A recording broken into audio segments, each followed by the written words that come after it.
उद्धारक क्रांतीबाग आरक्षणाची मुहूर्तमेढ पहिल्यांदा इथं छत्रपती राजर्षी शाहू महाराज या आरक्षणाला घटनात्मक आयाम देणारे बोधिसत्व युगप्रवर्तक विश्वरत्न डॉक्टर बाबासाहेब आंबेडकर मनोरंजनातून प्रबोधनातून परिवर्तन हा नवा प्रवाह सांगणारे साहित्य सम्राट लोकशाहीर सत्यशोधक कॉम्रेड अण्णाभाऊ साठे बिरसा मुंडा तंट्या भिल्ल मा सावित्री मा रमाई मा जिजाई फातिमा शेख या सर्व आदर्शांना अभिवादन करत मंचावरील या कार्यक्रमाचे सन्माननीय अध्यक्ष ॲडव्होकेट संजय रंगोळेजी या कार्यक्रमासाठी आवर्जून उपस्थित असलेले आणि काँग्रेस कमिटी शहराध्यक्ष आयुष्यमान शेख महमूद साहेब, तद्वतच आयुष्यमान विजयकुमारजी पंडित, आयुष्यमती वैशालीताई सरदार, आयुष्यमती क्रांतीताई खंबाटकर, गणेशजी डोळस या कार्यक्रमासाठी ज्यांनी अफाट परिश्रम घेतले आणि मागच्या वर्षापासून तब्बल 1 वर्ष चिकाटीने म्हणजे पाठपुरावाच सोडला नाही अशा आमच्या भगिनी नंदाताई पवार, देवीदास बिरसोने, राहुल करणारे, शेख इब्राहिम, फकीरा वाघ, अमित कुलकर्णी, प्रवीण रत्नपारखे, संदीप सोनटक्के या कार्यक्रमाच्या निमित्तानं मंचावर उपस्थित असलेले सर्व मान्यवर, सभागृहात उपस्थित असलेले सर्व विविध नामांकित वृत्तपत्रांचे मान्यवर प्रतिनिधी, विविध राजकीय पक्ष तथा संघटनांचे मान्यवर पदाधिकारी, लेखक, साहित्यिक, विचारवंत, सन्माननीय बंधू भगिनी, माझ्या समवेत उपस्थित असलेला माझा छोटा भाऊ, आमचा गणराज्य संघाचा अत्यंत महत्त्वपूर्ण शिलेदार आयुष्यमान निखिल हिवराळे आणि आपण सर्व मान्यवर मंडळ. मला बोलण्यासाठी म्हटलं काय बोलायचंय तर त्यांनी असं सांगितलं की ताई, समतामूलक समाजाचा जो मूलमंत्र संत रविदास महाराजांनी दिलेला आहे या संदर्भाने आपल्याला मांडणी करायची आहे की समतामूलक समाज कसा तयार होईल. आणि समतामूलक समाज कसा तयार होईल असं म्हटल्यावर मला त्याचे 2 वेगवेगळे भाग, एक खरंच समतामूलक समाजव्यवस्था निर्माण करण्यासाठीचे जे प्रयत्न आत्तापर्यंतच्या महामानवांनी केलेले आहेत ते प्रयत्न भारतात रुजले आहेत का, महाराष्ट्रात रुजले आहेत का, हा एक भाग. आणि दुसरा भाग, जेव्हा संत रविदासांनी मांडलेला विचार आहे कामकाज मिले सबन को अन्न रहे रविदास प्रसन्न असं जेव्हा म्हटलं जातं तेव्हा हा विचार घेऊन संत रविदासांचा आदर्श मानून चालणारा चर्मकार समाज, या चर्मकार समाजामध्ये समतेचा विचार रुजलेला आहे का, असे 2 भाग आहेत की मुळात चर्मकार समाजाला समता म्हणजे काय कळली आहे का, समतेचा विचार त्यांच्याकडे आलेला आहे का, आणि दुसरी बाब की आमच्याकडे समता रुजली आहे का. मी हे का म्हणतेय कारण 12व्या शतकामध्ये समतामूलक समाज व्यवस्थेची पायाभरणी झाली ती महात्मा बसवण्णांकडून. महात्मा बसवण्णा जे कर्नाटकाच्या भूमीमध्ये रुजले, वाढले आणि त्यांनी इथली समतामूलक समाज व्यवस्थेचं निर्माण करण्यासाठी विशेषत्वाने प्रयत्न केले.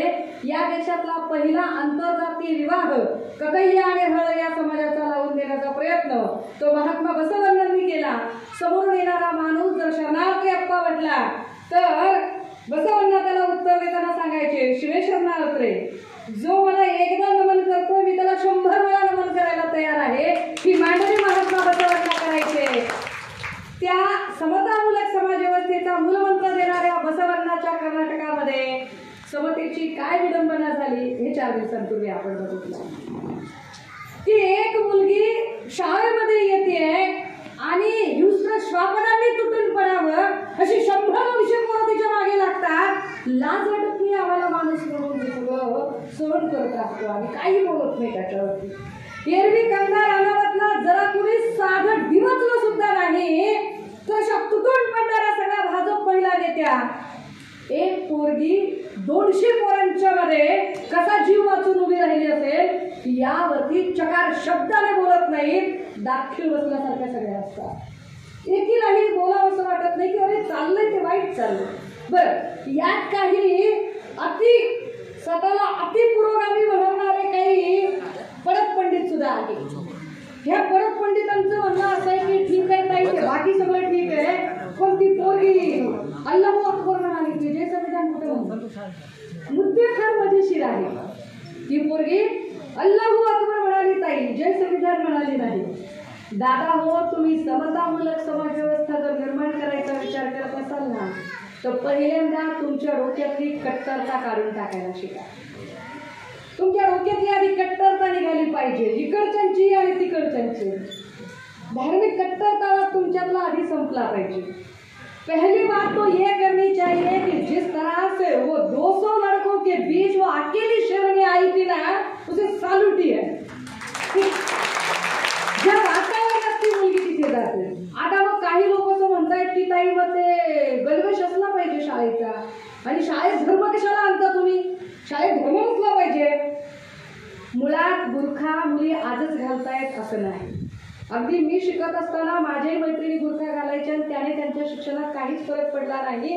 ते अत्यंत चांगल्या वेगवेगळ्या पदांवरती स्थानापन्न झालेले आहे. हा एक. दुसरी गोष्ट अशी की ज्या वेळेला आपण असं म्हणतोय की शाळेत गणवेशाची काय गरज, शाळेत धर्माची काय गरज आहे, अरे यावर तुम्ही तरी बोलू नये रे. म्हणजे जे भांडगुळ असं म्हणतात की शाळेमध्ये गणवेश असला पाहिजे आणि तिथे धर्म आणू नये. अरे धर्म आणला कुणी? धर्म पहिल्यांदा तुम्हीच आणला रे. आणि अगदी तो पहिलीच्या वर्गापासून आणला. आम्ही म्हणतोय की समतामूलक समाज निर्माण झाला पाहिजे.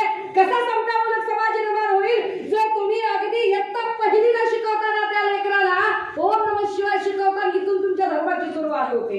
तुम्ही शिकवताना त्या लेकराला बाराखडी शिकवताना तुमची सुरुवातच ग गणपतीचा, भ भटजीचा, या यज्ञाचा अशी म्हणून एकाच धर्माची शिकवण देऊन सुरू होते. धर्म कुणी आणला शाळेमध्ये? जेव्हा हे म्हणतात की शाळेत धर्म कशाला आणायचा, अरे शाळेत धर्म आणायचा नाही तर मग शाळेत गणेशोत्सव, शाळेत सरस्वती पूजन आणलं कुणी ते सांगा. धर्म नाही ना आणायचा शाळेमध्ये, मग हे सगळं बंद करा. बंद करणं जमतं का तुम्हाला? तर समतामूलक समाजाची भाषा बोला. म्हणजे आपला तो बाब आहे, आपलं ठेवायचं झाकून, लोकांचं बघायचं वाकून, असं कसं चालेल बरं? बात निकलेगी तो दूर तक जाएगी, ऐसे नहीं बीच में कैसे छोड़ दोगे तुम? कारण तुम्हाला आम्हाला हे पक्क माहिती आहे की तुम्ही आत्ताच हिजाबचा विषय का काढलाय. आम्हाला हे पक्क माहिती आहे की तुम्ही इतके पाताळ यंत्री आहात की कुठं बटन दाबल्या कुठं अर्थिंग लागतंय हे भाजपाई आणि सर्गिष्टांना चांगलं कळलं आहे. त्यामुळे त्यांना अर्थिंग जिथं पोहोचवायचंय त्या हिशोबाने त्यांचा हा कार्यक्रम चाललेला आहे. मुद्दा काय चाललाय? मग काही जण म्हणाले अरे पण वो अल्लाह अकबर बोली, तेरे बाप कधी आले बोलणे दे ना. जर एखादा जर म्हणत असेल त्वमेव प्रत्यक्षम तत्त्वमसि त्वमेव, तो त्याचा धर्म बोलत आहे. जर कोणी म्हणत असेल ना तो इंद्रस्तम तम अग्निस्तम तम चंद्रमास्तम तम सूर्यास्तम तम, तो त्याच्या धर्माचं बोलत आहे. जर कोणी म्हणत असेल बिस्मिल्लाहिर्रहमानिर्रहीम अलहम्दुलिल्लाहिर्रहमानिर्रहीम, तर तो त्याच्या धर्माचं बोलत आहे. जर कोणी म्हणत आहे उज्जवल नमामि धम्मम नमामि, तो त्याच्या धर्माचं बोलत आहे. तुला काय जाते? नहीं पर वो स्कूल में बोली ना, वो जय संविधान नहीं बोली.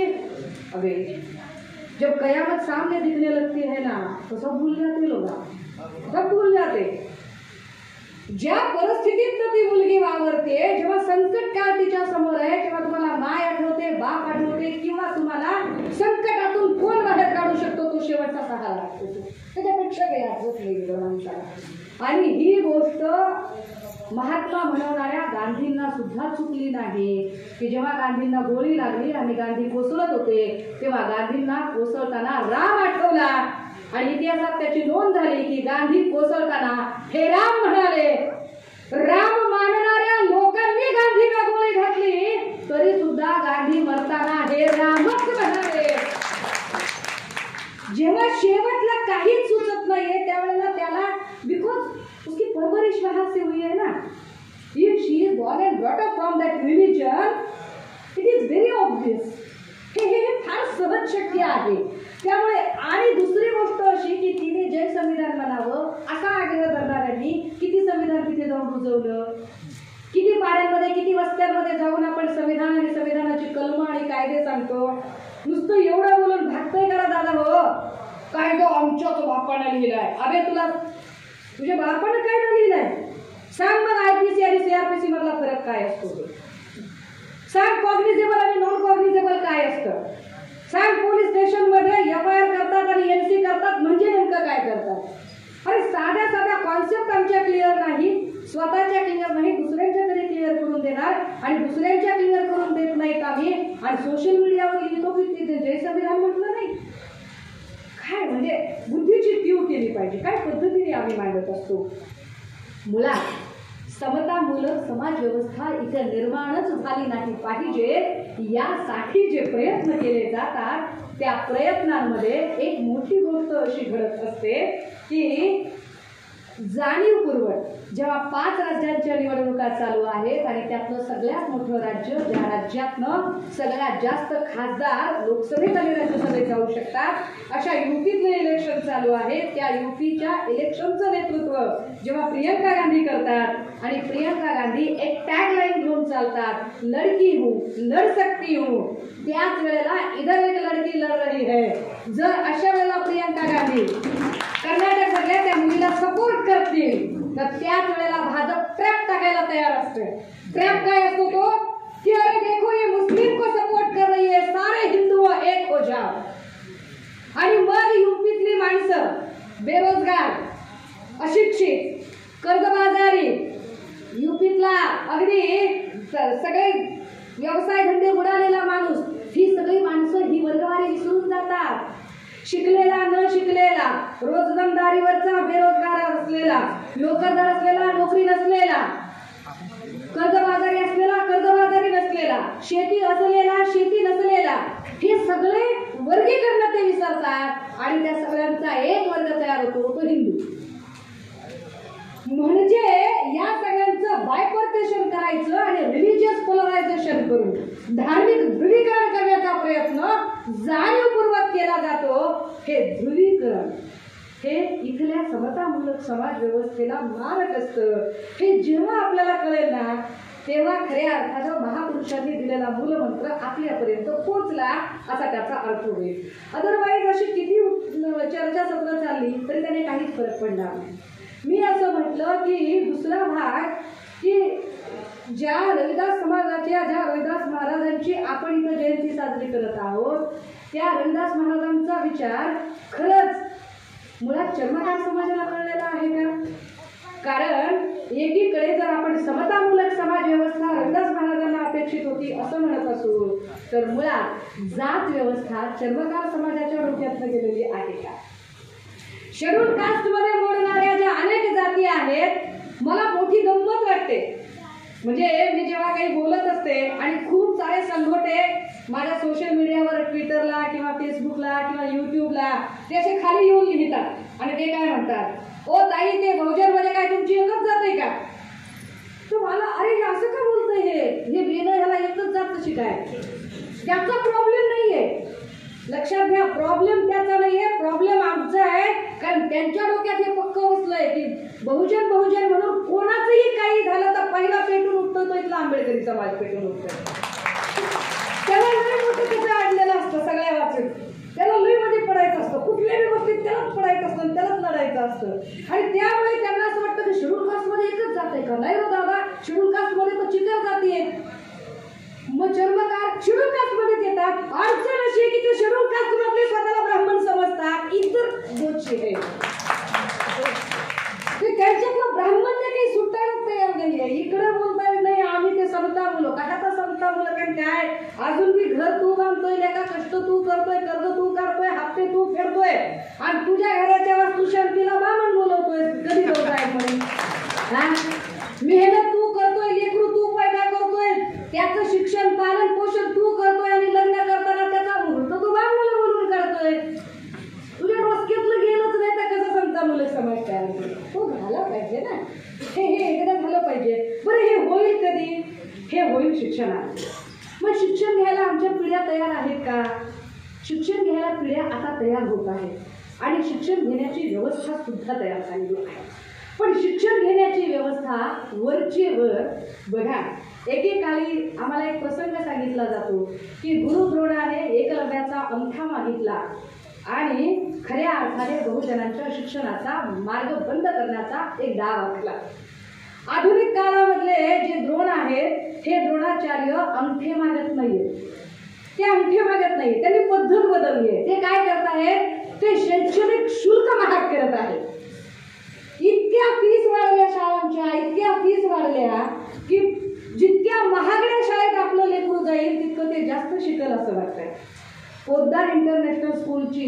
एक शाखा माझ्या गावात आहे आणि या स्कूलमध्ये शिकवणाऱ्या शिक्षिकेला, जी माझ्या फॅमिली मेंबर, मी तिला म्हटलं की भावाचा पोरगा या शाळेत टाकू का?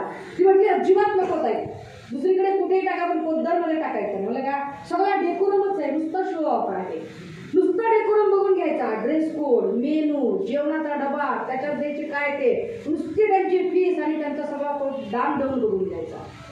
दादा हो, according to Indian constitution chapter 3 article 21A कलम 21A ने शिक्षण आम्हाला आमचा राईट आहे असं सांगितलं आणि प्रत्येकाला शिक्षण मिळालंच पाहिजे असं सांगितलं. पण आम्हाला शिक्षण मिळू शकत नाही, कारण अडचण काय झालेली आहे की जेवढ्या म्हणून गव्हर्नमेंटच्या शाळा आहेत या शाळांचा दर्जा काय आहे तुम्ही कुठेही ऑब्झर्व करा.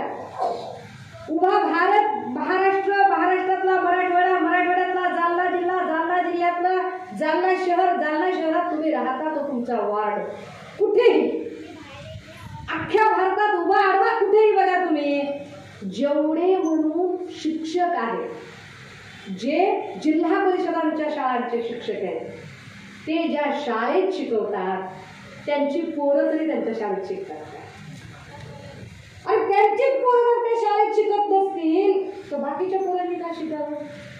म्हणजे ते स्वतः ज्या शाळेत शिकवतात त्यांना स्वतःला विश्वास नाही आपल्या शैक्षणिक दर्जावर की आपलं लेकरू आपण शिकवलेल्या शिक्षणावर मोठा माणूस होऊ शकतं, ते त्याच्यापेक्षा महागडी शाळा शोधतात. जेवढे म्हणून लोकप्रतिनिधी आहेत या सगळ्या लोकप्रतिनिधींची लेकरं जिल्हा परिषद सदस्य, इथे पण एक जिल्हा परिषद सदस्य कार्यक्रमाला हजर आहेत. गणेश दादा तुम्ही हजर आहात कार्यक्रमाला, आला नाही, चांगली गोष्ट आहे. म्हणजे नाही तर माझ्या भाषेमधून 5 मिनिटं वाढलं असतं तुम्ही मागे बोलू नये, आपल्याला जरा तोंडावर बोलायचं नाही. जिल्हा परिषदेचे मेंबर जे असतात शाळा जिल्हा परिषदेची असते, पण एकाही झेडपी मेंबरचं लेकरू त्या झेडपीच्या शाळेत शिकत नाही. मग तुमच्या माझ्यासारख्या सामान्य पालकांनी आपली लेकरू कुणाच्या भरोशावर टाकायची? जर झेडपी मेंबरचंच लेकरू झेडपीच्या शाळेत नाही, जे त्या शाळेत शिकवतात त्यांची लेकरं त्या शाळेत नाहीत, मग आम्ही आमचं लेकरू कोणाच्या भरोशावर टाकायचं? मग एक नवीन फॅड आलं, बायजूस, वेदांतो, आकाश इन्स्टिट्यूट, आणि फीस किती आहे त्याची? दादा हो विचार करा तुम्ही, साधं गणित नीट समजून घ्या.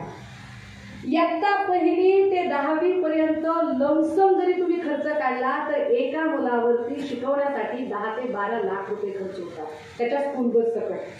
काही शाळांचा तर इतका दर्जेदार हलकटपणा आहे की पुस्तकं तर आमच्याकडून घ्या, पण वही सुद्धा आमच्याकडून घ्या, आणि त्या वहीला जे कव्हर लावलं जातं ते कव्हर सुद्धा आमच्याकडूनच घ्यायचं तुम्ही, आणि कव्हरचे वेगळे, कुठे 50 रुपये तर कुठे 100 रुपये लावले जातात.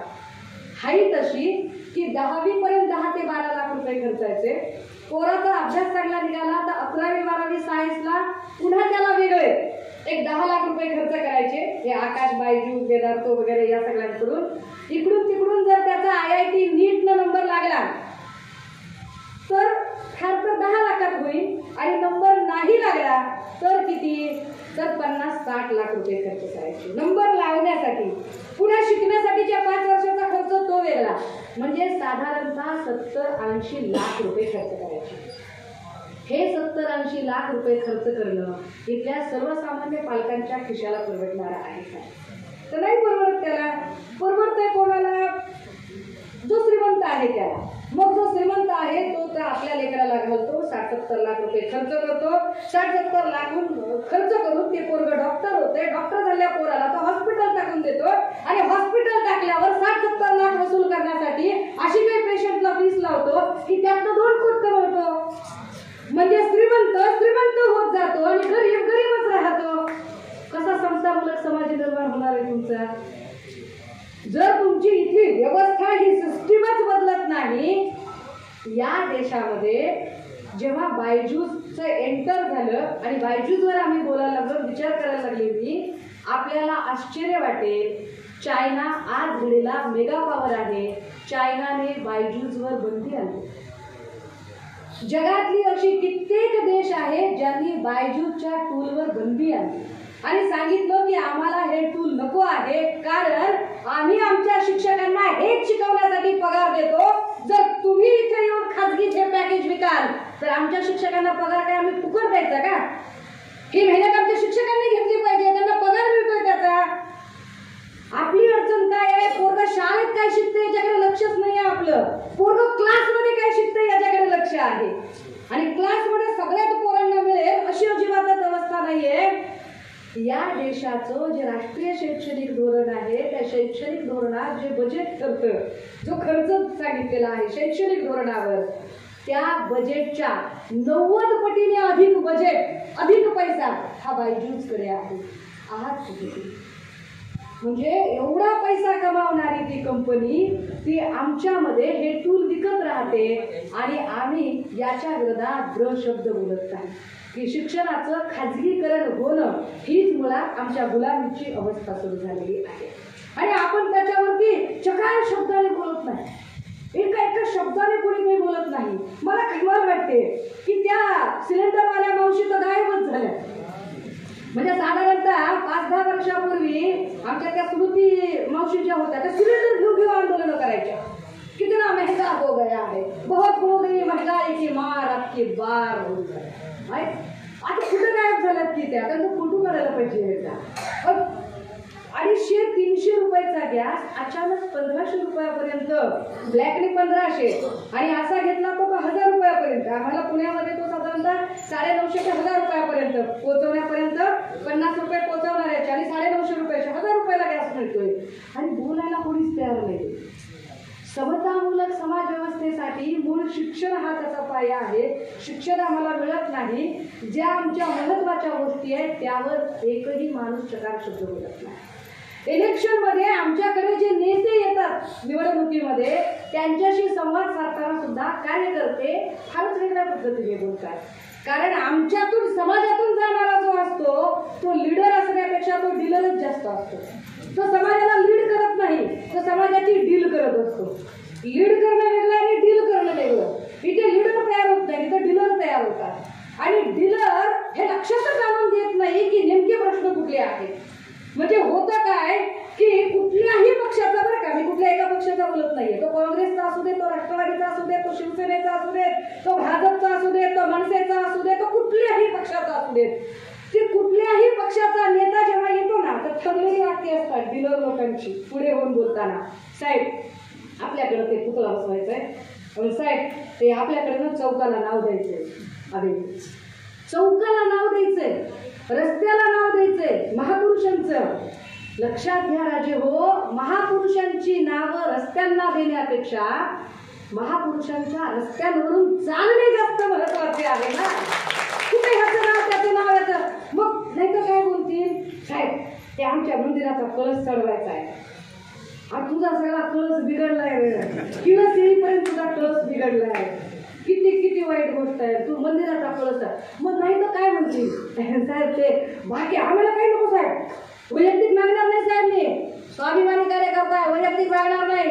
हा आम्ही कशा रक्ताच्या बाजार वैयक्तिक मागणार नाही साहेब. काय पाहिजे दुसरं काय नाही साहेब, आमच्या स्मशानभूमीचा कंपाऊंड वॉल तेवढा बांधून द्या. काय स्मशानभूमीचा कंपाऊंड वॉल कशाला रे? जे बाहेर आहे त्याला मध्ये जाऊ वाटत नाही आणि जे मध्ये गेले नाही ते बाहेर येत नाही.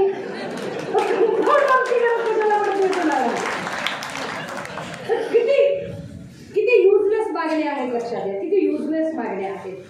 मागायचं असेल तर काय मागावं लागेल? समतामूलक समाज व्यवस्था निर्माण करण्यासाठी शिक्षण हा जर तुमचा पाया आहे हे जर ठरवून घेतलं, कारण बाबासाहेबांनी आमच्यासाठी क्रांतिकारी काम केलं. ती 2 महत्वाची कामं, एक दिली शिक्षा आणि दुसरं दिलं दीक्षा. ही 2 गोष्टी इथला माणूसपणा आम्हाला देण्यासाठीचं महत्वाचं काम होतं.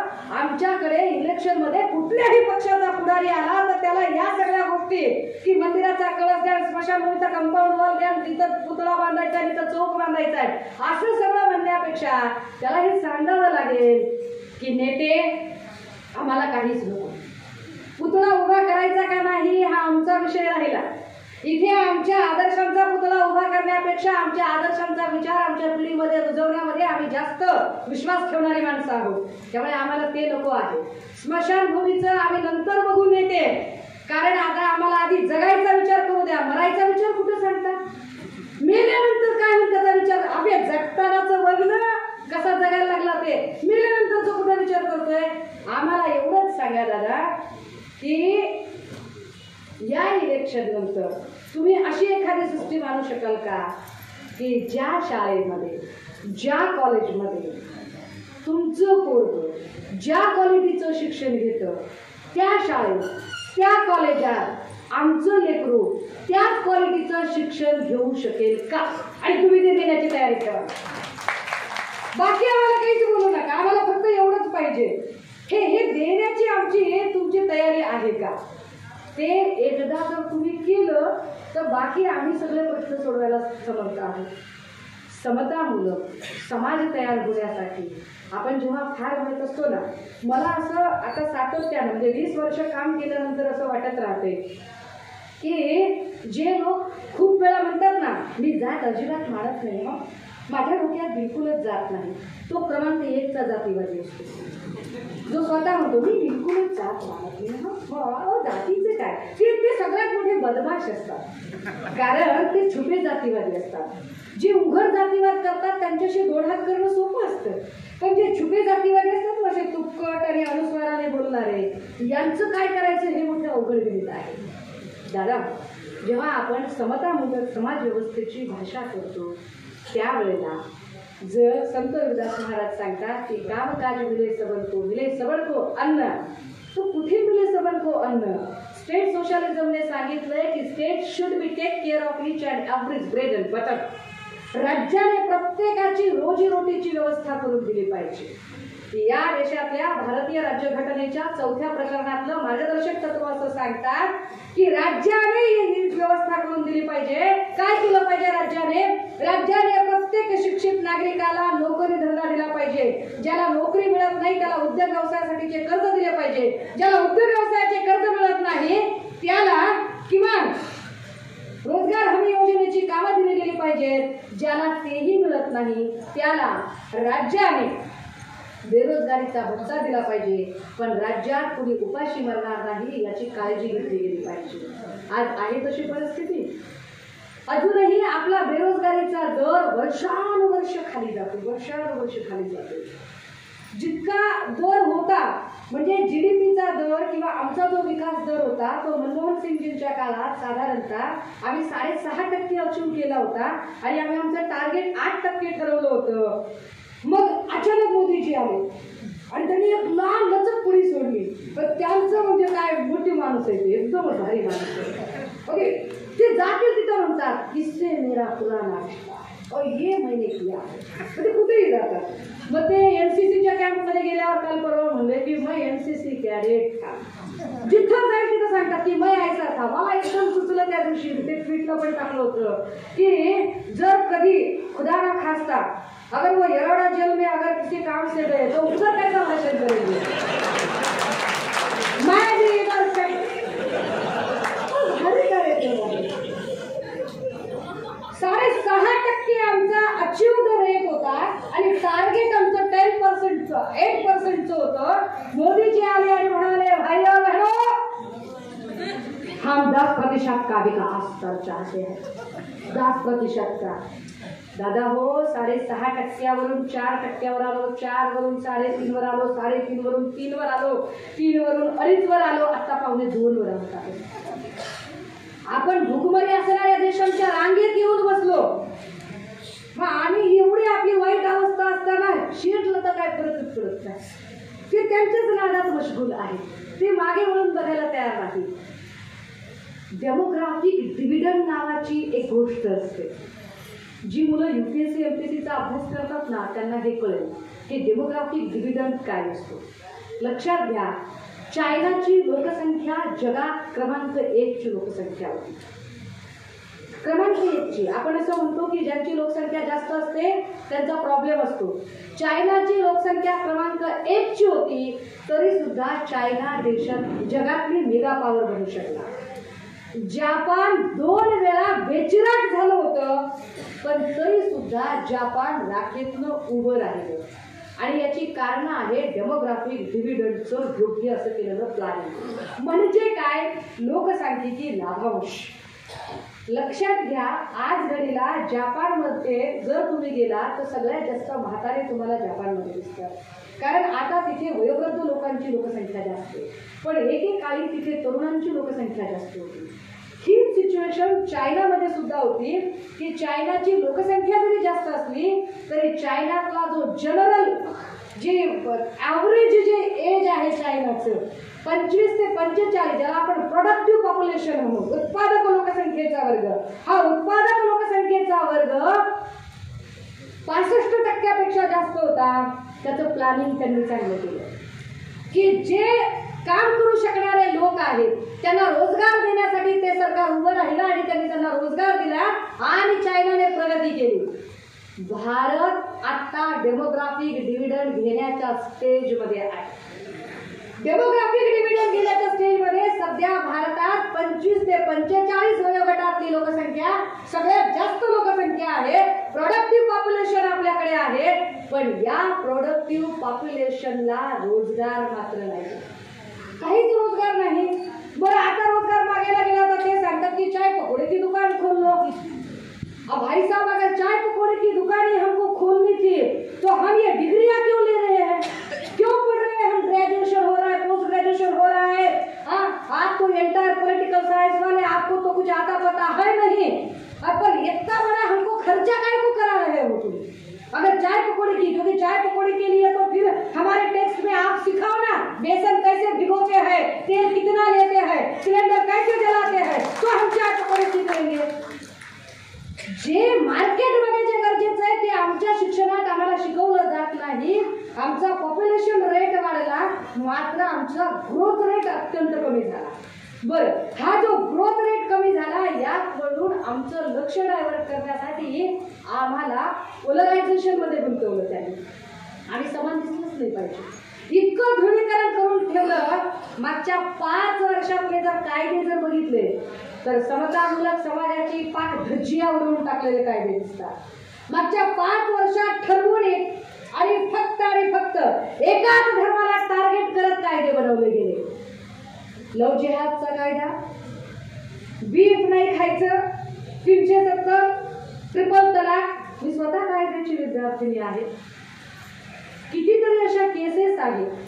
हे कुणाला तरी ब्लेम करायचं म्हणून नाही, परंतु जर डिवोर्सच्या केसेस जर बघितल्या कोर्टात जाऊन तर डिवोर्सच्या केसेस कुठल्या धर्मातल्या जास्त आहेत हे एकदा चेक करा सगळ्या संघटनांनी आणि मग बोलावं की अरे तुम्ही काय करत आहात. बरं, हे दुटप्पी लोक आहेत, हे असे 2 तोंडी भांडूळ आहेत की जेव्हा एखादं निर्भया कांड घडतं दिल्लीमधलं, एखादं असं प्रकरण घडतं तेव्हा हेच संघटने बोलतात, अरे असे जर अर्धे कपडे घातले तर रेप होणारच ना, पूर्ण कपड़े घाला, शरीर ढकने के लिए होता है, जो दिखाना नहीं है वो दिखाते हो, जो ढकना नहीं है वो ढकते हो, ऐसे करोगे तो रेप बढ़ेगा. ही फालतू विधानं यांचीच.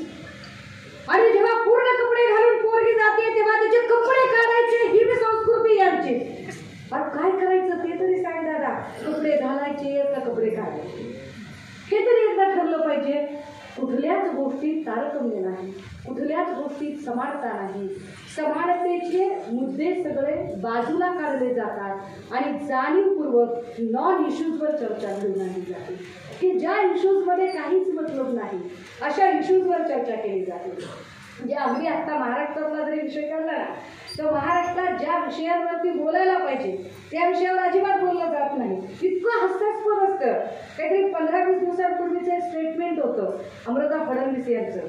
त्या विचारीचं कौतुकच केलं पाहिजे. म्हणजे खरंच त्यांना प्रोत्साहन दिलं पाहिजे आपण सगळ्यांनी आणि त्यांचा सत्कार केला पाहिजे की त्यांच्यामुळे तरी का होईना एक दिवस देवेंद्र फडणवीस कायमच्या घरी बसतील. इतकं विचारायचं काम आहे की फडणवीस साहेबांना राजकारणातून संन्यास घेतल्याशिवाय त्याला गप्पत बसवणार, चैनच पडणार नाही त्या जीवाला विचारायला. काय स्टेटमेंट आहे त्याचं, 20 दिवसापूर्वीचं स्टेटमेंट. 3.5% डिवोर्स तो सिर्फ और सिर्फ रोड खराब होने की वजह से होते. काय बोलतील, कसं बोलतील सांगताच येत नाही. सगळ्याचे लोकही कदाचित त्यांना वैतागले असतील. आणि इथला आंबट शौकी मीडिया त्या एका गोष्टीचीच बातमी करत राहतो, हे त्याच्यापेक्षा वाईट आहे की इतक्या नॉन इश्यूजची बातमी ते करत राहतात. या नॉन इश्यूज वरती इतकी चर्चा घडवून आणली जाते, हे खरं आहे का? मग आपल्याला काय वाटतं? नाही पण अमृताजी असं म्हणाल्या होत्या की 3.5% पण ते याच्यावरती चर्चा अजिबात घडवून आणत नाही की अरे तुम्ही एवढ्या करप्शनच्या बाता मारताय, पण एबीजी घोटाळ्यामध्ये 22,000 करोड रुपयाचा चुना लागलाय आणि SBI बँक त्याच्यामध्ये फिर्यादी आहे, यावर एकही नेता बोलायला तयार होत नाही. या प्रश्नाकडून सरळ सरळ लक्ष डायव्हर्ट केलं जातं. इथे पुतळा बसवायचा का तिथे पुतळा बसवायचा, यावरून वादत्व वाजवलं जातं. इतक्या नॉन इश्यूज वरती चर्चा केली जाते की महत्वाचे जे आमचे इश्यूज आहेत या इश्यूज वरती अजिबात कुणी बोलायलाच तयार होत नाही. इथल्या उच्च शिक्षणावर बोलायला तयार होत नाही, इथल्या सायन्स अँड टेक्नॉलॉजीवर बोलायला तयार होत नाही आणि ज्या गोष्टी गरजेच्या नाहीत त्या मात्र भ्रमसाट केल्या जातात. आमच्या समोर येऊन बाता मारणारे प्रतिनिधी तिथे मात्र इकडे आपल्याला शहाणपण सांगत राहतात, तुम्हाला किती पगारवाढ पाहिजे. इकडे पगारवाढीची आंदोलनं कर्मचाऱ्यांची चालतात, पेन्शनची आंदोलनं कर्मचाऱ्यांची चालतात, यावरती कोणीच भाष्य करत नाही. पण आमदार खासदारांचे पगार मात्र कपात होण्याच्या ऐवजी त्यांच्या पगारी आणि त्यांच्या पेन्शन अधिकाधिक कशा वाढतील यावर मात्र सातत्यानं दुरुस्त्या केल्या जातात. पैसा तुमच्या माझ्याच खिशातनं जातोय, जेब कतराई आमचीच होती आणि त्या जेब कतराईवरती कोणीही बोलायला तयार होत नाही. आमच्याच टॅक्समधून गेलेले पैसे आम्हाला जे आमच्या उपयोगी पडले पाहिजेत ते पैसे आमच्या उपयोगी अजिबातच पडत नाही, त्यावरती कुणीही बोलायला तयार होत नाही. समतामूलक समाज व्यवस्था जर खरंच तयार करायची असेल तर पहिल्यांदा आम्हाला हे जे धार्मिक ध्रुवीकरण होत आहे हे धार्मिक ध्रुवीकरण थांबवणं फार गरजेचं आहे. कारण जाणीवपूर्वक म्हणजे NRC CAA सारखा कायदा ज्या वेळेला इथे येतो, जेव्हा इथे ऑलरेडी अकॉर्डिंग टू ऍक्ट 1955 चा जो काही ऍक्ट आहे, या ऍक्ट मध्ये तुम्हाला सिटिझनशिप कशी मिळणार आहे याच्या डेफिनेशन ऑलरेडी मेन्शन केलेले आहे. त्या मेन्शन असताना नव्याने यांना कायदे आणण्याची गरज का पडते आणि ते कायदे आणून त्यांना कोणाचं पोलरायझेशन करायचं असतं हे सगळ्या लोकांना माहिती असतं, पण तरीही ते ठरवून केलं जातं. दादा, या सगळ्यात तुमची भूमिका काय असते? तुम्ही कुठे असता की हे सगळं पोलरायझेशन चालू आहे, नॉन इश्यूजवरती चर्चा चालू आहे, मीडिया ज्या पद्धतीने चर्चा करायच्या त्यावरती बोलत नाही, ते दुसऱ्या गोष्टींवरती बोलत राहतात. चित्रपटामध्ये एखाद्या बाईच्या बद्दल काही झालं तर किती चर्चा. म्हणजे पद्मावत चित्रपटामध्ये दीपिका पदुकोणने अमुक एक रोल चुकीचा केला म्हणून अख्खी कवनी सेना तुटून पडते. एका चित्रपटातल्या एका 1 मिनिटाच्या रोलवर आक्रमक होणारे हे लोक एखादी लेखबाळीला सरेआम अशा पद्धतीनं बेइज्जत केलं जात असताना मात्र त्यावर एकही ना मीडिया बोलतो ना एकही संघटना बोलते आणि आपण त्याच्यावर काहीच नाही. बरं, प्रॉब्लेम असा आहे की सच बोलती बुढ़ी मगर सुनता है को और जो बोलेगा वो मरेगा. अगर दलित अपने हक की बात करेगा तो नक्सलाइट कहलाएगा और मुसलमान अपने हक की बात करेगा तो वो दहशतगर्द कहलाएगा. बात कैसे करोगे तुम? मुस्कटदाबी अशी काही केली जाते की आत्ता अगदी आणि सिलेक्टिव्हनेस आहे. समतामूलक कुठे समानता इक्वॅलिटीचा न्याय दिसत नाही.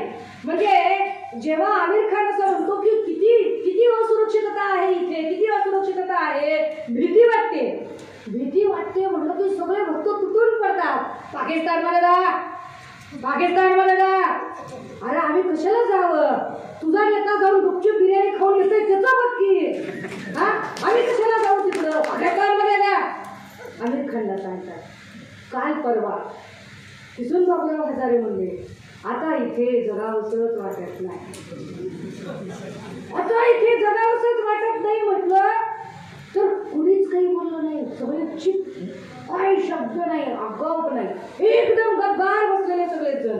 विचार करा, अण्णा हजारेच्या ऐवजी हेच स्टेटमेंट जर बेग, मलिक, दलवाई, खान, तांबोळी, अन्सारी यांनी केलं असतं तर आतापर्यंत शेलार, कदम, हे चंद्रकांत पाटील, मुनगंटीवार, फडणवीस यांनी बांगड्या फोडून लगेच असं विधवा विलाप करायला सुरुवात केली असती. सिलेक्टिव्हनेस किती आहे. इश्यूवर कसे व्यक्त होतात. त्यात त्यांनाही कळून चुकलं की आपल्या उपोषणाने फार फरक पडणार नाही, आपण मेलो तरी या लोकांना घाम फुटणार नाही, त्याच्यापेक्षा आत्ताच आपण उपोषण मागे घेतलेलं होतं. दादा, इतकं सगळं गंभीर वातावरण चालू असताना आपण मात्र अजूनही सुस्त आहोत. हे लक्षात घ्या की अगदी तुमच्या घरापर्यंत ते पोचलेले आहे. कालपर्यंत ते फक्त बागेतच होते. व्हॅलेंटाईनला बागेत त्यांची पथकं फिरायची, रोडवर त्यांची पथकं फिरायची, इथपर्यंत ठीक होतं. आता ते तुमची लेकरं बाळं ज्या शाळांमध्ये शिकतात ते तिथपर्यंत घुसून तुमच्या लेकरा बाळांना असुरक्षित करतायत, तरी तुम्ही शांत आहात. ते तुमच्या किचनमध्ये घुसून तुमच्या किचनमध्ये काय शिजतं आणि काय शिजलं पाहिजे याचा आग्रह धरून तिथे सुद्धा आक्रमक होत आहेत. आणि तरीही जर तुम्ही काहीच बोलणार नसाल तर तो दिवस दूर नाही जेव्हा ते तुम्हाला हुसकावून लावतील किंवा तुमच्या खुलेआम कत्तली करतील. तरीही तुम्हाला जर वाटत असेल की अजून आमच्यापर्यंत आग पोहोचलीच नाही, तर याच्यापेक्षा वाईट अजून काय असू शकतं की माझ्यापर्यंत ती आग पोहोचली नाही, पोहोचेल तेव्हा बघेल. आपल्यापैकी याचा किती लोक विचार करतात की आपण एवढे सगळे शिकलेले आहोत, पण नोकऱ्या किती लोकांना आहेत? कारण रोजगाराच्या संधीच उपलब्ध होत नाहीयेत. आहे त्या कंपन्या सगळ्या लिलावात निघाल्या, त्या विक्री होत आहेत आणि नवीन रोजगार तयार होत नाहीयेत. जी पोरं शिकत आहेत ती इतर देशांमध्ये जाऊन तिकडे सेटल होण्यामध्ये धन्यता मानत आहेत. इथे रोजगार उपलब्ध नाही आणि इथला माणूस आहे तो रोजगार विकण्यापलीकडे दुसरं काही करू शकत नाही. अशा परिस्थितीत असणारी तरुण पिढी ही फक्त आणि फक्त वो हमको दिन भर का डाटा देते हैं, फिर खाने के लिए आटा है कि नहीं, हमारी सोचने की ताकत खत्म हो जाती है. हम सोचते नहीं है इस बात को. डाटा मिला ना, मुफ्त में मिला तो बस चला लिया डाटा. आणि मग आमची पोरं दिवसभर नुसतं असंच करते. बीएड झालं कोणीतरी सांगते अरे बीएड पण करून घे, ते बीएड करते. बीएड झालं अरे थोडं शिकून घे, अजून वेगळं कर, आपल्याकडे वेगळे जागा, ते बीपीएड करते. बीपीएड झालं अरे थोडं वेगळं कर, ते एमपीएड करते. बीएड केला, बीएड केला, बीपीएड केला, एमपीएड केला, एमएड केला. डी निघून जाते, बी निघून जाते, पी निघून जाते, एम निघून जाते, नुसतं येडच शिल्लक राहते. येड लागलेली पिढी नुसतं मोबाईलमध्ये घुसलेलं आहे ते. पण बाया तर आधीच घुसलेल्या माया तुम्ही कामातल्या सगळ्या. कशा पद्धतीने तुम्ही तुमच्या पिढीसाठी सजगपणे उभ्या राहणार आहात. आपण फार खालच्या गोष्टी बघतोय, अर्थात त्याही गरजेच्याच आहेत. म्हणजे ज्या पद्धतीने जातीवादाच्या घटना वरचेवर घडत आहेत. लातूर जिल्ह्यातली काल परवाची घटना की चौथऱ्यावर माणूस नारळ फोडायला गेला म्हणून त्याला मारहाण होणं असेल, किंवा अगदी आमच्या घरात देवळाच्या समोरून तू काय घोड्यावरून घरात कशी काढतो म्हणून वाळीत टाकणं असेल. वेगवेगळ्या पद्धतीनं या जातीवादाच्या घटना घडतच आहेत. या जात आणि धर्म या दोनही आम्हाला बेड्या कशा काय तोडता येतील आणि त्या आपण तोडू शकतो का? सकाळी विश्रामगृहावर बरीचशी माणसं भेटायला आल्यानंतर वेगवेगळ्या जातीतली वेगवेगळी लोक वेगवेगळे अनुभव सांगत होते. माझ्यासमोर अजूनही अशी अनेक उदाहरणं आहेत की जी पुरोगामी चळवळीत काम करतात, सातत्यानं आपलं आयुष्य ज्यांनी पुरोगामी चळवळीत घातलंय, पण त्यांनाच जातीवादाचा सगळ्यात जास्त त्रास झाला. की फक्त आणि फक्त जय भीम म्हणतो, मग हा कुण्या जातीचा आहे? हा जय भीम म्हणतो, हा म्हणता काही जय भीम म्हणते का? कुण्या जातीची आहे? मग जरा विचार केला काय पाहिजे. इतका कट्टर जातीवाद जर आमच्याकडे फोफावत असेल आणि तो जातीवाद संपत नसेल तर कशा पद्धतीने समतामूलक समाज तयार करू? मी असं म्हटलं की सामाजिक समतेचा मूलमंत्र 12व्या शतकामध्ये महात्मा बसवण्णाने दिला आणि जात संपावी म्हणून पहिल्यांदा वीरशैव लिंगायत धर्माची स्थापना केली. महात्मा बसवण्णांनी जाती संपाव्या म्हणून लिंगायत धर्म स्थापन केला. आज घडीला सगळ्या कट्टर जातीवादी लिंगायतांमध्ये तयार झाले. किती महापुरुषांच्या विचारांची विडंबना आहे, किती महापुरुषांच्या विचारांचा पराभव आहे की आपल्याला तो विचार अजूनही आपल्यापर्यंत पचत नाहीये, रुजत नाहीये, आपल्याला अजूनही उमजत नाहीये की आपण काय पद्धतीनं रिव्होल्ट केलं पाहिजे.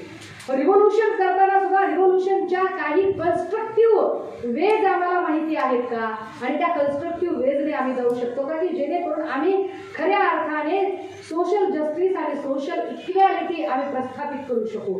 घटनेच्या प्रिएम्बलमध्ये सांगितलं की आम्हाला काय हवं आहे, तर आम्हाला इक्वॅलिटी हवी आहे, आम्हाला समता, न्याय आणि बंधुता या गोष्टी आम्हाला आणायच्या आहेत.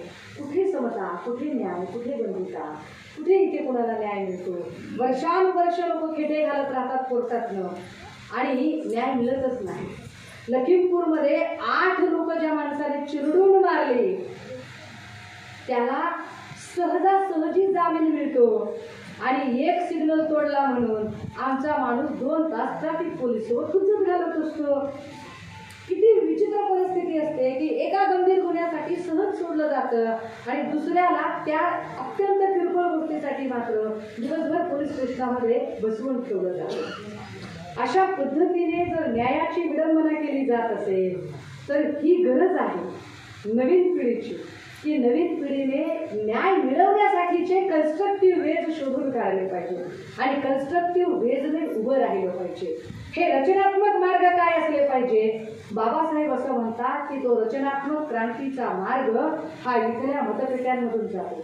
रक्ताचा एकही थेंब न सांडता तुम्हाला परिवर्तन आणायचं असेल तर ते परिवर्तन तुम्ही इथल्या मतपेटीतून आणू शकता, पण त्या मतपेटीपर्यंत जाणारे मार्ग सुद्धा प्रचंड भावनिक झाले. त्यांनी विचार करावा अशी परिस्थितीच ठेवली नाही. इतकं भावनिक करून टाकलं जातं की इमोशनल झालेली माणसं अधिकार बजावतच नाही, आणि मग तेही सांगतात मतदान दिनांक. अरे दादा, ते दानात द्यायची गोष्ट नाही आहे. दान केलेल्या गोष्टीवर जास्त विचार केला जात नाही. उजव्या हाताने केलं दान डाव्या हाताला कळू नये असं म्हणतात. मत ही दानात द्यायची गोष्ट नाही. मत हा अत्यंत विचार करून सजगपणे बजावायचा अधिकार असतो. विचार केला पाहिजे ना. मगापासून काही वक्त्यांनी असं सांगितलं की न्याय मिळाला पाहिजे. एका वक्त्याने सांगितलं की जालन्यामध्ये एकमेव महिलेचं उदाहरण आहे पार्वती रत्न पारखे, की ज्या नगराध्यक्ष पदापर्यंत पोहोचल्या, पण त्यानंतर मागासवर्गीयाची महिला त्या पदापर्यंत पोहोचली नाही पोहोचली. त्याला तुम्ही जबाबदार आहात. तुमची युनिटी नाही आहे अजिबातच. तुम्ही युनिटी ठेवली आणि तुम्ही ठरवलं की देखो भाई हम सब एक साथ खड़े रह जाते, पर इस बार माइनॉरिटी से कौन देने वाले हो ये पहले तय करो और बाद में हमसे बात करो. तो बोला नहीं, तो तुम ठरवत नहीं. तुम जब तक नहीं तय करते उनको लगता है तुमने मांगा नहीं तो हम देखें. ते सरळ सांगतात तुम्ही मागितलंच नाही तर आम्ही देण्याचा प्रश्नच येत नाही. तुम्ही मागणार कधी आहात? आपण मागतच नाही. बरं, मागायला जाताना आपण असं काही मागतो कधीच मागायला चाललो. आपण आपला अधिकार मागायचा अशा नाही, हे दिलंच पाहिजे, हे माझं आहे आणि माझाच अधिकार आहे असं आपण कधीच म्हणत नाही. आपण मागताना इतकं भिडस्त स्वभावाने भिडभिडन पोटवाड अशा काही पद्धतीने मागतो ना की मग ते देणारा सुद्धा 10 वेळा विचार करतो. आपण त्या बोलता एक संदर्भ अदमानी सरांचा एक क्लिअर केला पाहिजे. ते म्हटले सुषमाताईंची उपेक्षा वगैरे, तर ते तुम्हाला याच्यामध्ये वाटणं स्वाभाविक असू शकतं की बऱ्याच जणांना असं वाटतं की मी राष्ट्रवादी काँग्रेसमध्ये प्रवेश वगैरे केलाय का. मुळात मी राष्ट्रवादी काँग्रेसची मेंबर नाहीये. आणि तो माझा प्रवेश झाला नाही. मी राष्ट्रवादी काँग्रेसची सदस्य असते तर निश्चितपणे मोर दॅन एक्सपेक्टेशन ते काही वेगळं चित्र असतं, परंतु काही इथिक्स असल्यामुळे. त्याचं कारण असं आहे की समजा मी प्रवेश केला तर आत्ताच्या ठामपणे बोलू शकते ना सगळ्या पक्षांची नावं घेऊन, कदाचित तितक्या ठामपणे नाही बोलता येणार. मग कदाचित मग जरा रिमोट येतील, काय बोलायचं आणि काय नाही बोलायचं याची काही मला ठोकताळे ठरवून दिले जातील आणि मला त्याच्यानुसार बोलावं लागेल. आत्ता मी फार छान पद्धतीने माझ्या लोकांना नेमकं काय करायचं हे सांगू शकते.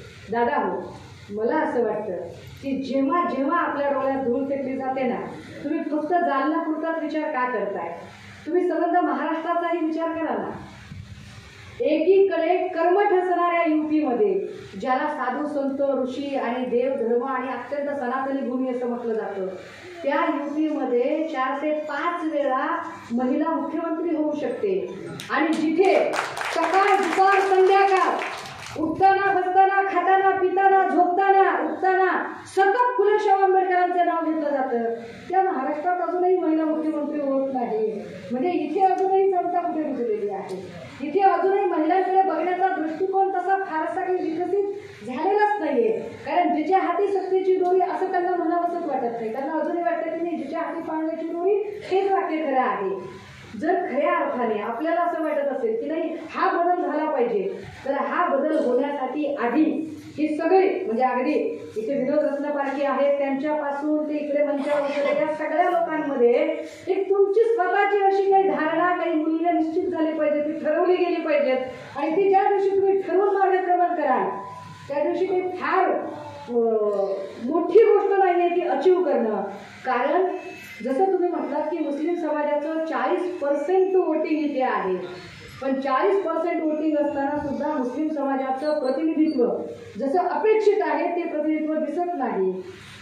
तुम्ही इथलं 40% म्हणताय, मी तुम्हाला त्याच्यापेक्षा अजून चांगलं उदाहरण देते, म्हणजे समता रुजली की नाही ते कळत. मराठवाडा पदवीधर मतदारसंघाचं इलेक्शन आठवा आणि दरवेळेचा आठवा.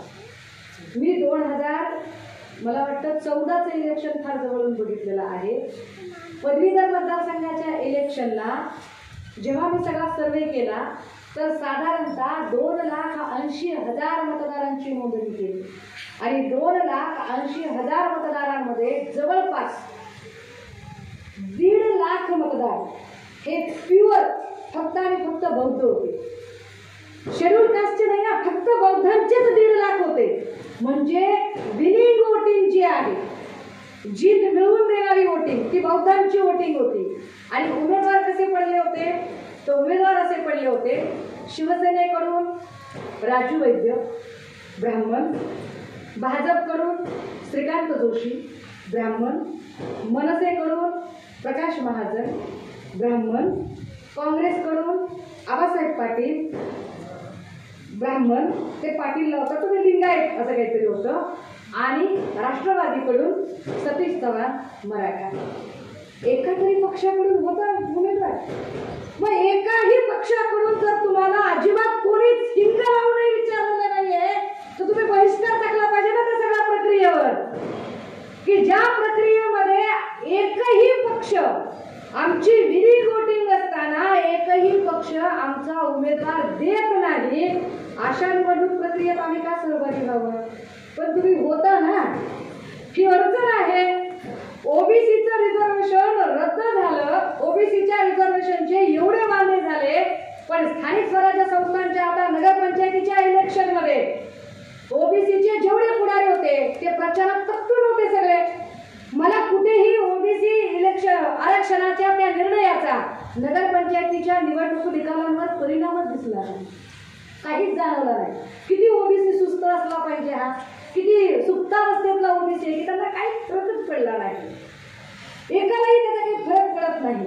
एकीकडे असं म्हटलं जातं की आम्ही जात धर्म मानतच नाही, पण जर जात धर्म मानला जात नसेल तर महाराष्ट्रातल्या अशा किती विधानसभेच्या जागा आहेत याचा अभ्यास करा दादा हो. महाराष्ट्रातल्या अशा किती विधानसभेच्या जागा आहेत की ज्या जागांवर शेड्यूल कास्टला जागा राखीव नाही, जागा ओपनची असतानाही मोठमोठ्या राजकीय पक्षांनी शेड्यूल कास्टच्या माणसाला उमेदवारी दिली. गेल्या 50 वर्षात एकही अशी जागा तुम्हाला सापडणार नाही की जिथे ओपन जागेवरून शेड्यूल कास्टचा माणूस दिला गेलाय. म्हणजे शेड्यूल कास्टच्या त्या राखीव जागा आहेत म्हणून तरी मिळतात, त्या जर नसत्या तर कदाचित तेवढ्याही जागेवर प्रतिनिधी मिळाले नसते. कशी आम्ही समता प्रस्थापित करणार आहोत की कायद्याने तेवढा तो बरगा आहे आणि ते रिझर्वेशन आहे म्हणून त्या काही जागा मिळू शकतात, अदरवाईज त्याही जागा मिळण्याची आम्हाला सुतराम शक्यता नाही. खाली ज्या व्यवस्था तयार केलेल्या गेलेल्या असतात त्या व्यवस्था तयार करताना जे इकॉनॉमिकल युनिट्स आहेत त्या इकॉनॉमिकल युनिट्समध्ये मायनॉरिटीजच्या लोकांच्या मालकीचे किती युनिट्स असतील. स्ट्रक्चर कमिशनचे रिपोर्ट असं सांगतात की मुस्लिमांमधले एक 5% लोक जर सोडले तर बाकीचे 95% लोकांचं उदरनिर्वाहाची साधनं काय आहेत, आयदर पान काठेला, स्क्रॅपची दुकानं किंवा फार फार तर बांगड्या आणि इमिटेशन ज्वेलरीची दुकानं, याच्या पलीकडे नाहीच आहे काही फार मोठं. कशी उभी राहतील माणसं. आर्थिक समता प्रस्थापित केल्याशिवाय राजकीय समता येत नसते. बाबासाहेब असं सांगतात की जोपर्यंत आर्थिक लोकशाही आणि सामाजिक लोकशाही या दोघातली दरी संपत नाही ना, तोपर्यंत राजकीय लोकशाही प्रगल्भ होत नाही. आणि जोपर्यंत राजकीय लोकशाही प्रगल्भ होत नाही तोपर्यंत इथे संपूर्ण सर्वांग समतामूलक समाज निर्माण होत नाही. कारण अजेंडा ठरवणारे लोक पार्लमेंटमध्ये बसलेले असतात आणि अजेंडा ठरवणारी माणसं जर मायनॉरिटीज मधले नसतील, शेड्यूल कास्ट मधली नसतील, शेड्यूल ट्राईब मधली नसतील, ओबीसी मधली नसतील, अजेंडा ठरवणारे लोक जर पुन्हा तेच दानवेधारी आणि शेंडीधारी लोक असतील तर तुम्हाला कोण हिंगलावून विचारायचं? अजेंडा ते ठरवत आहेत, तुम्ही काय करताय? तुम्ही फार फार तर इम्प्लिमेंटेशन करताय. आणि गेलाच असेल एखादा, जर त्यांचा झेंडा तुमच्या खांद्यावर आहे तर त्यांचा झेंडा घेऊन तुम्ही आत जाताय तर तुम्हाला अजेंडा सुद्धा त्यांचाच राबवावा लागतो. तुम्ही तुमचा अजेंडा नाही राबवू शकत. तर तुमच्या अजेंड्यासाठी तुम्ही कधी लढणार आहात का? आणि तुमच्या अजेंड्यासाठी जर लढायची तुमची तयारी असेल तर आणि तरच या सगळ्या महापुरुषांच्या जयंत्या आणि त्यांचे विचार आणि त्यांच्या सगळ्या या चर्चा यांना अर्थ उरतो. अदरवाईज काहीच नाही. मग नंदा पवारांनी किती कार्यक्रम घातले, तुम्ही यावर्षी कार्यक्रम घेताय. मला वाटतं मी जालन्यामध्ये 2006ला पूर्णरत्न पारखी मी पहिल्यांदा कार्यक्रम घेतला होता. तेव्हापासून जालन्यात येते गेल्या 16 वर्षामध्ये.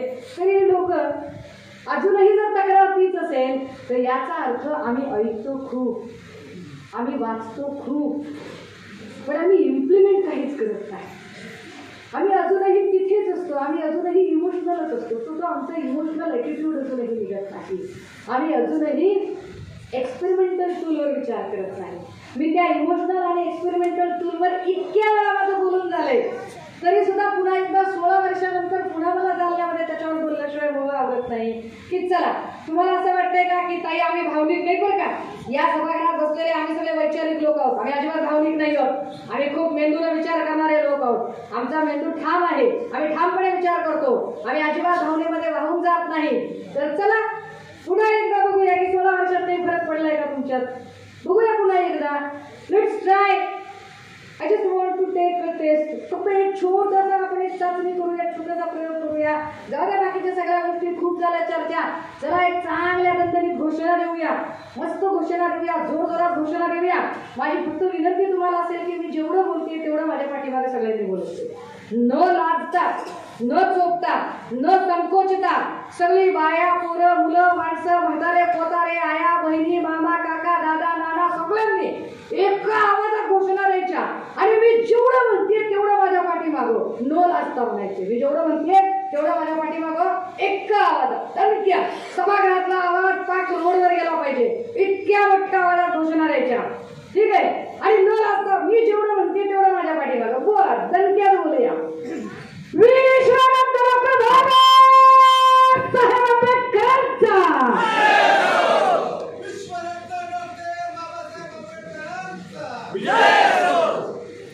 झालं? मला तेच सांगायचं तरी दादा. आपण चला, मला आनंद आहे 16 वर्षात एक जण तरी सापडलं. मला वेळ आनंद आहे, एक जण तरी सापडलं. मी असं म्हटलं बोलताना रक्त आठवून म्हटलं, रक्त आठवून की अरे इमोशनल व्हायचं नाही. मी असं म्हटलं की मी तुमच्यावर प्रयोग करणार आहे. मी असं म्हटलं की हा प्रयोग मी जालन्यात अनेक वेळा केला आहे. मी असं म्हटलं की तरीही 16 वर्षात अजून काही बदल झालाय का म्हणून चेक करू. आणि मी शुद्ध मराठीत म्हणलं 10 वेळा की मी जेवढं म्हणते तेवढंच माझ्या पाठीमागं म्हणा. मी काय म्हणलं होतं? विश्वरत्न डॉक्टर बाबासाहेब आंबेडकरांचा. ती एकटाच वाघ म्हणला विश्वरत्न, तरी मी इकडून विजय असंच म्हणलं. आता इकडचे जर विजय असं म्हणतात तर इकडचे कसा दोष द्यायचा बरं? अवघड आहे की बरं, हरकत नाही.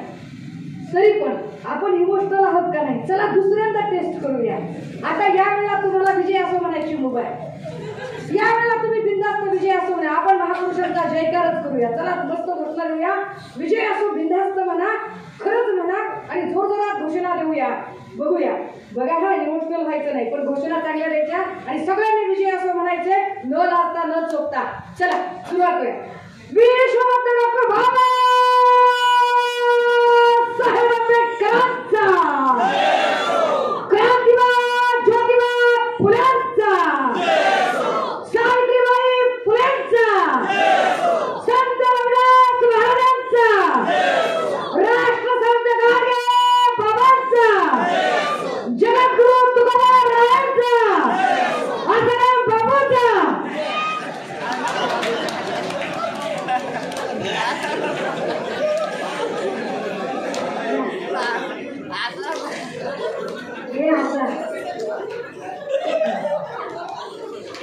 म्हणून आमचा पिंटू भाऊ म्हणतोय की ताई कशाला रक्ताय तुम्ही लय काय लय टेन्शन घेतलं तुम्ही कशाला जा आपल्या लेकराला शिकवायचं घरात जायचं कशाला टेन्शन घेताय तुम्ही दादा हो बघा आपण किती इमोशनल आहोत विजय असं म्हणायला हरकत नाही मी सुरुवातीच्या विजय असं म्हणणार का आक्षेप घेतला त्याचं उत्तर दुसऱ्या घोषणेमध्ये आहे की विजय असं म्हणायला हरकत नाही लक्षात घ्या आपण महापुरुषांचा विजय असं म्हणूया पण काय होतं की महापुरुषांचा विजय असो असा आपण जेव्हा जयकार करत असतो ना तेव्हा कळत नकळतपणे आपल्या शरीरांमध्ये एक स्फुल्लिंग पेटत जातो आपल्या धमन्यांमधून रक्त सळसळायला लागतो मेंदू तटतटायला लागतो आपण असे जोशात येतो आणि जोशात आलो की आपला होश जातो आणि मग होतं काय माहितीये का डॉक्टर बाबासाहेबांचा विजय असो फुल्यांचा विजय असो गरीबाबांचा विजय असो शाहू महाराजांचा विजय असो आणि मग इकडच्याला माहिती असते आता पिटले वातावरण मी पिटले आता मग त्याला काय करतंय सगळ्यांचा विजय असो म्हणता म्हणता आपलं बी साधून घेतो कुठल्या तरी गल्ला भरून चिटपुट नेत्याचा विजय असो म्हणतोय तुम्ही विजय असो म्हणता भागलं की नाही त्याचं तुम्हाला आधी महापुरुषांची नावं घेऊन जाणीवपूर्वक इमोशनल केलं जातं भावनिक केलं जातं महापुरुषांचं नाव आहे म्हटलं की तुम्ही भावनिक होता आणि मग भावनिक झालेले लोक त्यांच्या कक्षते लागतात आणि भावनिक झालेल्या लोकांना लक्षात येत नाही की अरे जो आपल्याला अशा पद्धतीने डायव्हर्ट करतोय हा मुळात कुणाची तरी सुपारी घेऊन आपल्या चळवळीला संपवायला येतोय हे आपल्या लक्षात येत नाही ह्या सगळ्या सुपारीबाज लोकांपासून जरा सावधही राहण्याची गरज आहे दादा ही सगळी अजून एक बरं का मी मगाचपासून बोलताना तुम्हाला मध्ये मध्ये राजे हो राजे हो राजे हो असं म्हणते तर तुम्हाला असं वाटत असेल ताई आपल्याला इतके वेळा काय राजे हो म्हणताय त्याचं कारण नाही बरं का त्याचं कारण असं आहे की डॉक्टर बाबासाहेब आंबेडकरांनी घराघरात राजा होण्याची मुवमेंट आम्हाला सांगितली आणि तुम्हाला राजा होण्यासाठीचं एक मोठं अमोघ शस्त्र तुमच्या हातात दिलं म्हणून मी तुम्हाला राजे हो म्हणते पोतराजे होण्यात समाधान मानू नका मी तुम्हाला राजे म्हणते आपल्याला राजे व्हायचं आहे राजा होण्याची मुवमेंट तिथपर्यंत जायची आहे आणि राजा होण्याची मुवमेंट तिथपर्यंत न्यायची असेल तर धार्मिक ध्रुवीकरण करणाऱ्या लोकांपासून सावध राहावं लागेल मग आपल्याला जात व्यवस्थेत यावं लागेल जात व्यवस्थेत येताना जे जातीवाद करणारे आणि जाती जातींचं बायफॉर्मेशन करणारे लोक जे आहेत या लोकांना थोडंसं थांबवावं लागेल आपल्याला जातीय सलोखे आणि जातीय समेट घडवताना मग जरा पोटजातीकडे पण यावं लागेल हे की नाही अनवनाचं लालवनाचं बावणं तिळवण निकर हे सगळंच इकडे चांबारामध्ये पुन्हा हे चांबाराचं होयो ते ढोराचं होयो ते होलेराचं होयो हे की नाही ते ढकलवानाचं होयो हे बी जरा थांबवावं लागेल हे ज्या दिवशी तुम्ही थांबवू शकाल ना म्हणजे ढोराच्या पोरानं ढोराचीच पोरगी केली पाहिजे चबराच्या पोरानं चबराचीच पोरगी केली पाहिजे हे जितके दिवस म्हणाल तितके दिवस तुम्हाला रोहिदास महाराजांचं नाव घ्यायचा अजिबात अधिकार नाही हे नीट समजून घ्या तुम्हाला जर महापुरुषांची नावं घ्यायची असतील ना तर पहिल्यांदा जात जाणीवा डोक्यातनं पुसून काढाव्या लागतील त्या पुसल्याच पाहिजेत ते जेव्हा आपण करू शकू ना तेव्हा खऱ्या अर्थाने कारण परिवर्तन करायचे असेल तर ते स्वतःपासून करावे लागेल मी जेव्हा इथे राहून उभी राहून बोलते तेव्हा मी ठरवून घेतलेलं असते की मला विकास व्हायचे आहे माझ्या लेखीचं अगदी माहिती अधिकारमध्ये टाकून जरी कोणी बघितलं ना तरी माझ्या लेखीचं बर्थ सर्टिफिकेट जरी बघितलं तरी तिच्या बर्थ सर्टिफिकेटवर कुठल्याच जातीचा उल्लेख नाही आणि तो कधीच करायचा नाही ठरवून करायचा नाही जर आम्हाला जात संपवायची असेल तर ती सगळ्याच पद्धतीने संपवावी लागेल तर आम्ही समतेच्या दिशेने पाय शकू ना तर आम्ही न्यायाच्या दिशेने पुढे जाऊ शकू कारण जातीच्या भिंती आम्हाला पुढेच येऊ देत नाहीत मुस्लिमांची बाजू घेताना इतके गट पडतात मुस्लिमांचा गट वेगळा मुस्लिमेतर जे आहेत त्या मुस्लिमेतरांमध्ये पुन्हा वेगळे गट पडतात संविधान मानणाऱ्यांचा गट वेगळा संविधान न मानणाऱ्यांचा गट वेगळा जे संविधान मानणारे आहेत पुन्हा त्याच्यामध्ये नाही मग तिने काय म्हणावं आणि काय नाही म्हणावं याच्यावरून गट पडतात जर तुमचे जितके तुकडे होतील ना तितकं त्यांच्या पथ्यावर पडणार आहे तुम्ही जितके कंपार्टमेंट तयार करता तितकं त्यांच्या फायद्याचं ठरतं आपले कंपार्टमेंटच्या भिंती आपल्याला आधी जमीनदोस्त कराव्या लागतील आणि कंपार्टमेंटच्या भिंती जेव्हा आम्ही जमीनदोस्त करून पुढे येऊन उभे राहू शकू काही लोक म्हणतील ताई आमची सुद्धा ही करायची इच्छा आहे बरं का पण काही लोक जमूच देत नाही हे तर खूपच सर्रास झालं. काही लोक जमूच देत नाही. मला वाटतं अशा लोकांकडे फार लक्षच देऊन समारोपाकडे येताना एक किस्सा सांगितला वाचून राहत नाही की असे काही लोक सगळीकडेच असतात. ते जाणवतही असू शकतात, ते काम करताना अडथळा येतात आणि ते सर्वदूर सगळ्याच भागांमध्ये असतात. मी तर जवळपास भारतातल्या सगळ्या राज्यांमध्ये जातो. म्हणजे आता इथून निघाली तर उद्यापासून मी उत्तराखंड, झारखंड, वाराणसी आणि त्या सगळ्या कॅम्पेनमध्ये असणार आहे. हे सगळ्या राज्यांमध्ये थोड्याफार फरकाने अशा पद्धतीनं चळवळीच्या कामात अडथळे आणणारी माणसं असतात. पण मग अशा माणसांचं आपण काय करावं? तर अशा माणसांच्या बद्दल एक छान किस्सा असा आहे. झालं असं, एक सिंहाचं बछडं होतं आणि एक गाढवाचं बछडं होतं. दोघी छोटी छोटी पिलं जंगलामध्ये एकत्र खेळत होती. खेळता खेळता दोघांचं काहीतरी बोलणं सुरू झालं आणि बोलताना गाढवाचं पिल्लू असं सांगते, ए तुला माहिती आहे का रे, हिरव्या रंगाचा कोल्हा तू कधी बघितलंस का? तो म्हटलं कोल्हा हिरव्या रंगाचा कुठे असतो? कोल्हा फार तर लाल असेल, काळा असेल, भुरकट असेल, तांबडा असेल, काळपट पांढरा असू शकेल. तो हिरव्या कसा? अरे म्हटलं हिरव्याच रंगाचा असतो. नाही रे, हिरव्या रंगाचा कोल्हाच नसतो. बघता बघता बघता त्यांच्या साध्या सुध्या बोलण्याची वादावादी सुरू झाली. प्रचंड वादंग वाजलं, भांडण सुरू झालं.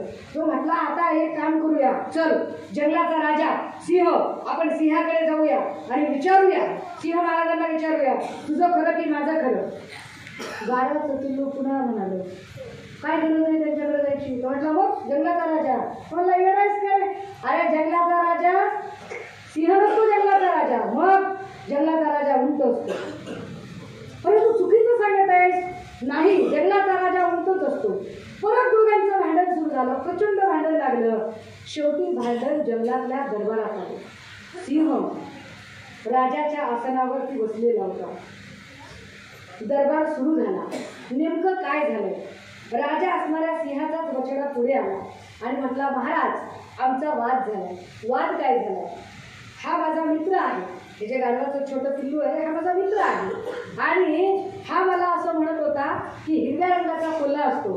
मी याला सांगते की कोल्हा हिरव्या रंगाचा नसतो. तर याच्यावरून हा माझ्याशी भांडत होता. भांडता भांडता मी याला म्हणलं चल सिंह महाराजाकडे जाऊ आणि वाद मिटवू. तर हा मला म्हणतो की जंगलाचा राजा सिंह नसतो. बाबा तुम्ही याला सांगा, हा खोटं बोलतोय की नाही, माझंच बरोबर आहे की नाही? सिंहाचा बछडा युक्तिवाद करत होता की बाबा मी खरं बोलतोय, माझं बरोबर आहे, हा चुकीचं बोलतोय, याला समजावून सांगा. राजाच्या आसनावर बसलेला सिंह त्याने शांतपणे सगळ्या दरबाराकडे बघितलं आणि सैनिकांना सांगितलं, पहिलं काम करा, हा जो माझा जो छोटा बछडा आहे ना सिंहाचा, याला पहिला लॉकअपमध्ये बंद करा.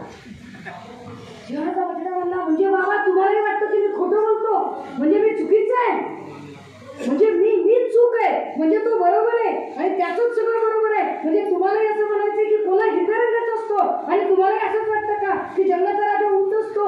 तो खोटं बोलतोय, त्याला तुम्ही सोडून देताय आणि तुम्ही मला चक्क तुरुंगात टाकायची भाषा करताय. शांतपणे राजाच्या खुर्चीवर बसलेला, सिंहासनावर बसलेला सिंह काय सांगतोय? तो म्हणतोय की कोल्हा हिरव्या रंगाचा की काळा रंगाचा यासाठी मी तुला लॉकअपमध्ये टाकत नाही, किंवा जंगलाचा राजा कोण आणि काय याच्याशी मला देणं घेणं नाही. मुळात तू गाढवाशी हुज्जत का घालत होता हा तुझा गुन्हा आहे, म्हणून मी तुला लॉकअपमध्ये.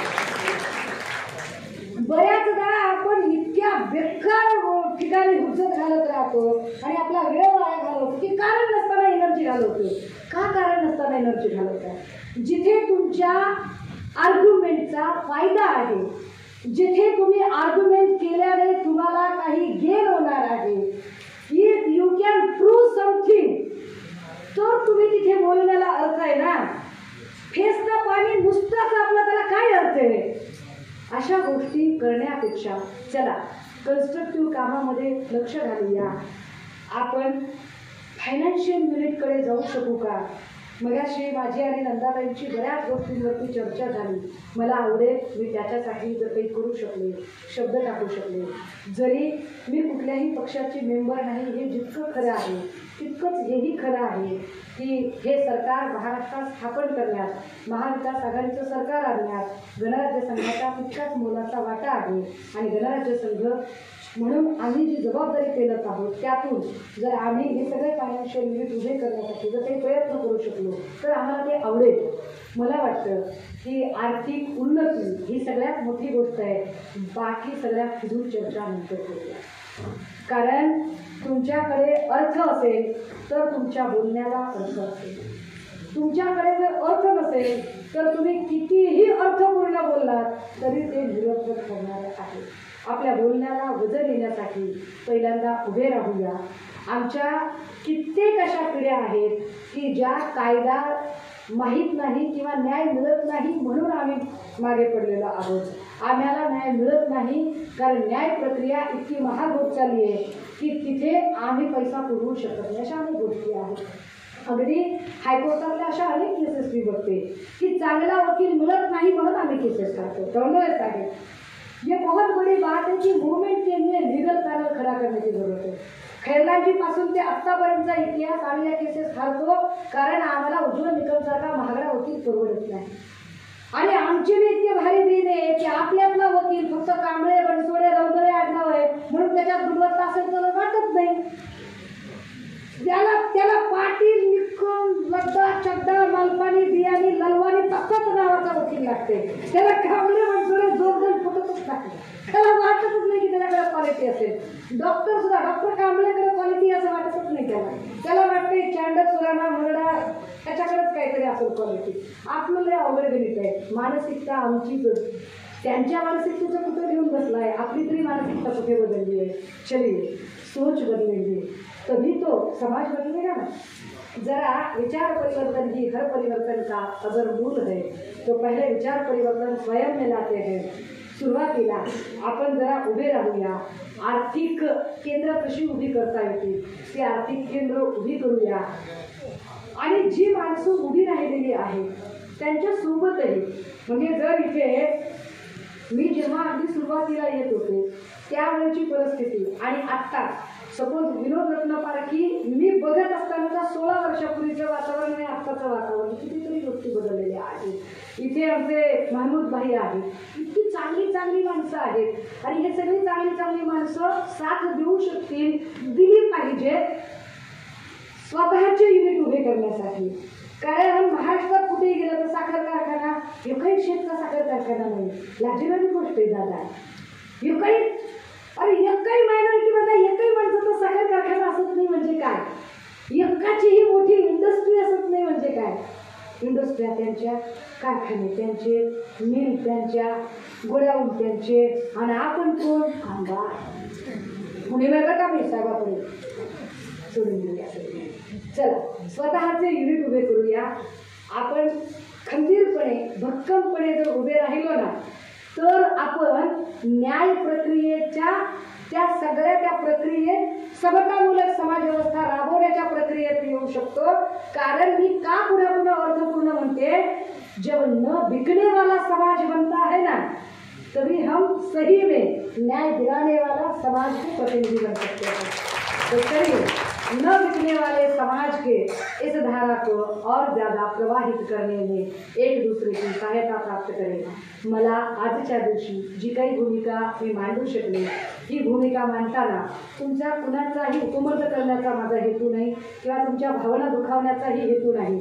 पण तरीही माझ्या बोलण्यामुळे जर कोणाला वाईट वाटलं असेल, कुणालाही राग आला असेल, चुकून कुणाचेही मन दुखावलं गेलं असेल तर अशा सगळ्या आयोजकांची, संयोजकांची, वक्त्यांची, श्रोत्यांची, नेत्यांची, कार्यकर्त्यांची कुणाचीही आपल्यापैकी एकाचीही मी माफी मागणार नाही. कसला काही आपल्या आपण लयदा सांगितलं की बोलून शब्द बदलायला मी काही राणे किंवा अण्णा हजारे नाही. मी माझ्या शब्दावर ठाम आहे. मी सुषमा अंधारे आहे. आपल्या सगळ्यांच्या रजेत राहते, ऋणात राहते, थांबते, रजा घेते. जय ज्योती, जय भीम, जय शाहू, जय. धन्यवाद ताई. एकच मिनिटं बसा फक्त आधार प्रदर्शन आहे आणि